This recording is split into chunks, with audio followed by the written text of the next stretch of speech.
좋으신 하나님이 주시는 은총과 또 평화가 이 오후 시간에 여러분과 함께 하시기를 빕니다. 성서에는 성령에 대한 다양한 상징과 표현들이 등장합니다. 누가복음 2장에서는 성령이 임하는 모습을 비둘기의 모습에 빗대어서 말합니다. 사도행전 2장에서는 기도하는 그리스도인들 위에 임한 성령의 모습을 바람과 불에 빗대었습니다. 요한복음 7장에서 성령은 생명이 되는 물로 비유되었습니다. 이것 말고도 성서 여러 곳에서 우리는 성령과 만나게 됩니다. 성령을 표현하는 상징 중에서 한국교회 그리스도인들이 가장 좋아하는 상징을 꼽으라고 한다면 아마 불과 같은 성령일 것 같습니다. 그래서 부흥회나 또 집회를 할 때 찬송가 184장인 불길과 같은 주 성령을 자주 부릅니다. 이 찬송가의 가사처럼 또 오순절에 임했던 그 성령이 뜨겁게 불로 우리 가운데 임하게 하시기를 간청하는 마음 때문이겠지요. 이상하게 한국 사람들 안에는 뜨거운 것을 좋아하고 또 사모하는 DNA가 있습니다. 뜨거운 목욕탕물에 들어가서 몸을 지지면서 시원하다고 말하는 아이러니한 사람들이 한국 사람들입니다. 한국 교회 그리스도인들에게 성령의 이해가 가장 먼저 불과 연상되어지는 이유는 능력을 주시는 분으로 성령을 인식하기 때문입니다. 틀린 성령의 이해는 아닙니다. 성령은 우리에게 능력을 주시니까요. 그러나 성령의 능력에만 매몰되어진 결과 한국교회 그리스도인들은 온전히 성령을 경험하지 못한다는 신앙의 약점, 단점을 가지게 되었습니다. 이 시간에는 우리가 잃어버린 성령의 진짜 능력에 대한 이야기를 좀 해보려고 하는데요. 웨슬리의 신학과 신앙에 있어서 가장 중요한 핵심은 성결이었습니다. 웨슬리는 어떻게 하면 거룩한 삶을 살고 또 그 거룩한 삶이 유지될 수 있는 것인지를 고민했습니다. 웨슬리가 이토록 성결에 대해 열심이었고 진심이었던 이유는 거룩한 삶이 하나님의 뜻과 목적이었고 이 거룩한 삶은 예수 그리스도의 속죄의 목적이자 그 결과라는 것을 확신했기 때문입니다. 하나님이 예수 그리스도의 십자가를 통해서 인간에게 구원을 베푸신다면 인간의 마음속에 구원의 역사, 거룩한 삶을 살게 하는 것은 성령을 통해 이룰 수 있다는 것을 웨슬리가 믿었습니다. 신비한 일들을 경험하게 하고 은사들이 일어나게 하고 제한된 불가능한 일들을 해내게 하시는 것도 성령의 역사는 맞습니다. 그러나 진짜 성령의 능력은 우리를 거룩한 사람이 되게 해서 거룩한 삶을 살게 하는 데 있습니다. 성령께서 우리를 찾아오신 이유, 성령께서 우리와 동행하시는 이유는 우리로 하여금 거룩한 삶을 살게 하는 데 있습니다. 웨슬리가 도전하는 이 거룩한 삶을 우리 교회의 언어로 번역해 본다면 하나님의 백성다움, 그리스도인다움입니다. 시시해 보이고 대단하게 여겨지지 않는 이것은 하나님이 우리에게 요구하시는 것이고 우리가 따라야 할 절대적인 명령입니다. 웨슬리는 모든 진실한 믿음과 선한 사고와 행동, 즉 구원의 전 과정은 오직 하나님의 성령의 역사에 의한 것이다라고 이야기하고 있습니다. 하나님 나라를 향해 가는 모든 이 여정 안에 일어나는 역사는 성령께서 행하시는 역사라는 것입니다. 이 역사를 하나님이 우리 가운데 행하시는 이유가 무엇입니까? 우리로 하여금 하나님의 백성답게 우리가 그리스도인답게 살게 하기 위해서입니다. 그래서 바울은 갈라디아 교회를 향해 성령으로 살고 성령으로 행하라 말합니다. 갈라디아 교회를 향해 우리가 생각하고 있는 성령의 능력에 대해서 바울은 말하고 있지 않습니다. 무엇에 대해 말합니까? 성령의 열매에 대해서 말합니다. 하나님의 백성답게 그리스도인답게 산다는 것은 무엇일까요? 성령으로 살고 또 성령으로 행한다라는 것은 무엇일까요? 지난달에 저희 집에 작은 올리브 나무 한 그루가 들어왔습니다. 볕이 잘 드는 자리에서 잘 자라가고 있습니다. 언제쯤 올리브 열매를 맺을까 기대하며 기다리고 있습니다.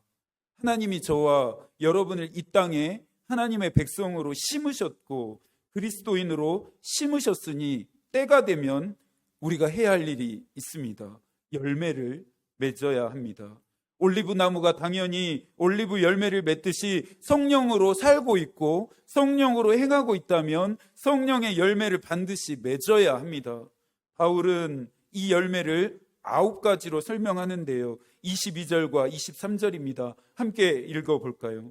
오직 성령의 열매는 사랑과 희락과 화평과 오래 참음과 자비와 양성과 충성과 온유와 절제니 이와 같은 것을 금지할 법이 없느니라. 사랑하는 여러분, 하나님의 백성답게 그리스도인답게 살고 있습니까? 성령의 열매를 맺고 있으신가요? 예수님께서 누가복음 3장 9절에서 말씀하셨습니다. 이미 도끼가 나무 뿌리에 놓여 있으니 좋은 열매를 맺지 아니하는 나무마다 찍혀 불에 던져지리라. 성령의 열매는 있어도 되고 없어도 되는 것이 아니라 반드시 성령으로 살고 있고 성령으로 행한 자의 삶에 있어야 하는 증거입니다. 좋은 열매를 맺지 않는 나무, 열매를 맺지 않는 나무는 찍혀서 불에 던져진다라고 하는 이 경고가 이 시간 서슬퍼렇게 우리에게 들려지고 있습니다.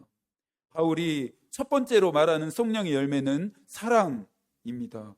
보네퍼는 하나님이 우리에게 선물로 주신 성육신하고 십자가에 달리시고 부활하신 그리스도에 대한 믿음을 지닐 때 그 믿음과 함께 사랑과 희망이 따라온다고 주장하면서 이것은 그리스도 안에 있는 삶, 즉 그리스도로 인한 믿음과 사랑과 소망의 삶이다라고 말하고 있습니다.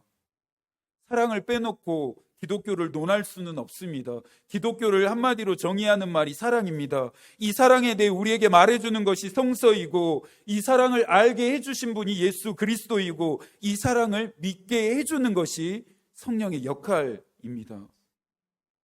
하나님의 사랑은 인간적인 사랑과는 본질적으로 근원적으로 다름을 확실하게 깨달아야 합니다.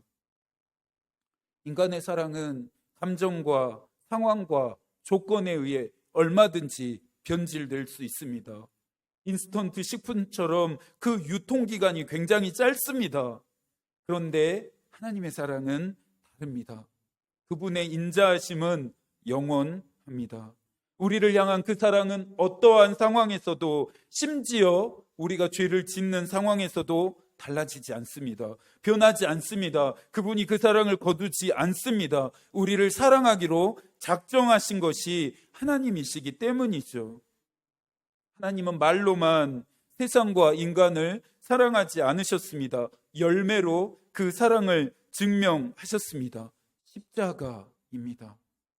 십자가는 하나님이 우리를 얼마나 사랑하시는지에 대한 하나님의 대답입니다. 우리를 얼마나 사랑하시는지에 대한 그분의 사랑에 대한 증거입니다. 하나님이 이 세상과 우리를 그리고 나를 얼마나 사랑하시는지 여러분 알고 싶다면, 경험하고 싶다면 십자가와 만나면 됩니다. 사랑은 곧 하나님의 성품입니다. 하나님은 우리가 이 성품을 닮아가기를 원하시는데요. 신명기 6장 4절부터 6절까지의 말씀입니다. 이스라엘아 들으라. 우리 하나님 여호와는 오직 유일한 여호와이시니 너는 마음을 다하고 뜻을 다하고 힘을 다하여 내 하나님 여호와를 사랑하라. 오늘 내가 내게 명하는 이 말씀을 너는 마음에 새기라. 하나님은 저와 여러분의 사랑을 받고 싶어 하십니다. 이 사랑을 우리에게 요구하시는 것이죠. 하나님을 사랑해야 한다라고 하는 이 말 앞에 이견을 보이는 그리스도인은 없습니다. 있어서도 안 되겠죠. 하나님의 백성이고 그리스도인이라면 당연히 하나님을 사랑합니다. 하나님을 사랑하려고 합니다. 하나님을 사랑해야 한다라고 말합니다. 그렇다면 이 말씀은 어떨까요? 마태복음 22장 37절부터 40절까지의 말씀입니다. 예수께서 이르시되 내 마음을 다하고 목숨을 다하고 뜻을 다하여 주 너의 하나님을 사랑하라 하셨으니 이것이 크고 첫째 되는 계명이요 둘째도 그와 같으니 내 이웃을 내 자신과 같이 사랑하라 하셨으니 두 계명이 온 율법과 선지자의 강령이니라. 말씀을 들으시면서 반복되는 원리를 발견하고 계시나요? 성령으로 살고 성령으로 행하면 성령의 열매를 맺습니다. 하나님을 사랑하면 다른 사람도 사랑해야 합니다. 성령으로 살고 행하는데 성령의 열매가 맺어지지 않고 있다면, 하나님은 사랑하지만 다른 사람은 사랑하지 않는다면 뭔가 잘못되었습니다. 뭔가 잘못된 것입니다. 바로 잡아야 합니다. 하나님의 사랑과 이웃 사랑은 똑같이 율법과 선지자의 강령이 되는 중요한 말씀입니다. 사실 예수께서 하신 이 말씀의 초점은 하나님의 사랑보다 이웃 사랑에 더 초점이 맞추어지고 있습니다. 하나님의 백성이라면요, 그리스도인이라면요, 성령을 따라 살고 성령대로 행하는 사람이라고 한다면 하나님을 사랑하는 것처럼 다른 사람도 사랑해야 한다라는 것입니다. 여러분, 하나님을 대하는 것처럼 다른 사람을 대하고 계시나요?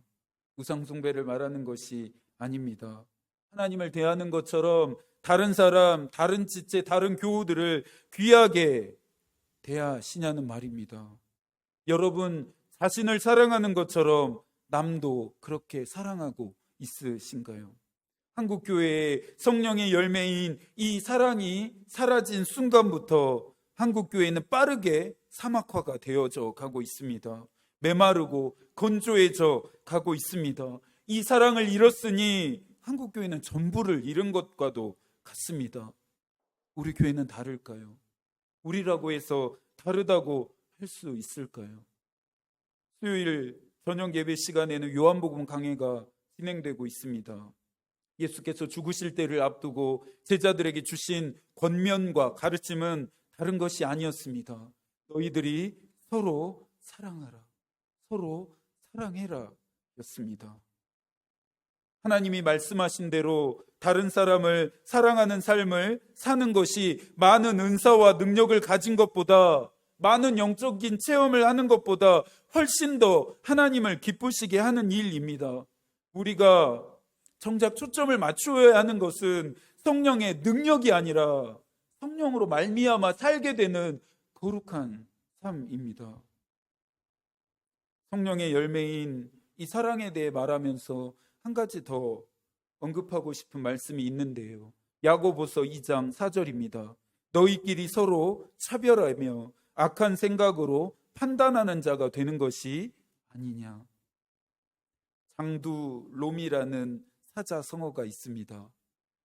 진실을 숨기려고 아무리 애쓰지만 거짓의 실마리는 언젠가 드러난다라고 하는 뜻입니다. 한겨울에 들판에서 그 꽁머리를 할 때 궁지에 몰린 이 꽁이 눈 속에 어느 순간 자기의 머리를 박는다고 합니다. 자신이 세상을 보지 못하니 세상도 자신을 볼 수 없다라고 생각해서 그렇게 하는 어리석은 행동이라고 합니다. 사랑하지 않으면서 사랑하는 척 할 수 있습니다. 사랑하는 것처럼 행동할 수 있습니다. 그렇다면 하나님도 이러한 우리의 진심을 모르실까요? 우리의 마음 깊은 곳같이 꿰뚫어보고 헤아리시는 분이 우리의 이 가짜 사랑을 모르실까요? 거짓된 이와 같은 마음과 태도를 모르실까요? 전적으로 부패하고 전적으로 타락하고 전적으로 무능한 우리의 본성은 나와 다른 사람을 자연스럽게 또 의도적으로 차별하게 합니다. 악한 마음으로 비난과 판단을 하게 합니다. 예수 그리스도께서 십자가의 능력으로 모두 다 밟으시고 죽여 놓으신 것들에 우리가 기어이 숨을 불어 넣습니다. 야고보 사도는 다른 사람을 차별하고 업신여기며 비난하고 비방하고 판단하는 것은 하나님께 죄를 짓는 일이라 말합니다. 우상숭배만 죄가 아닙니다. 살인만 죄가 아닙니다. 간음만 죄가 아닙니다. 다른 사람을 사랑하지 않는 것, 다른 사람을 차별하고 업신여기는 것, 악한 마음으로 비난하고 비방하고 판단하는 것 똑같이 하나님 앞에서 모두 다 죄입니다. 심판받게 되는 죄입니다. 내 마음이 이런 상태라고 한다면, 내 모습이 이렇다면 우리는 이 부분을 하나님 앞에서 철저하게 다루어야 합니다. 회개하고 용서를 구하고 십자가의 능력, 보혈의 능력으로 새롭게 하시기를 간청해야 합니다. 악한 마음이 내 안에 단단하게 또아리를 틀기 전에 모두 다 청산하고 끊어내야 합니다. 내 힘으로 다른 사람을 사랑할 수 없으니까, 내 의지와 노력으로 다른 사람을 내 자신과 같이 사랑할 수 없으니까 성령의 도우심이 필요한 것입니다. 성령의 도움이 있어야 합니다. 우리나라 속담에 호미로 막을 것을 가래로 막는다는 말이 있습니다. 작은 것이라고 해서 간과하지 말고 늘 주의하고 경계해야 합니다. 바울은 골로새 교회에 보내는 서신에서 기도를 계속하고 기도의 감사함으로 깨어 있으라 권면합니다. 웨슬리는 성서 시대처럼 초대교회처럼 성령의 역사가 지금 교회에 나타나지 않는 이유는 성령이 후퇴한 것이 아니라 사랑이 식어져 있는, 즉 그저 형태만 가지고 있는 사람들과 교회 위에는 성령께서 역사하지 않는다 경고합니다. 우리가 생각하고 간절히 바라는 뜨겁고 강력한 성령의 역사는 사랑 안에, 연합과 일치 위에 임하게 됩니다. 능력 있는 그리스도인도 필요합니다. 그러나 열매 맺는 그리스도인이 되는 것이 훨씬 더 중요합니다. 이 한 주도 하나님이 여러분과 함께 하시기를 기도하겠습니다. 성령의 열매를 맺을 수 있도록 성령을 따라 또 성령 안에서 행하고 사는 여러분들이 되기를 축복합니다. 하나님의 마음이 우리의 기도가 되고 하나님의 뜻이 우리의 길이 되기를 빕니다. 아멘.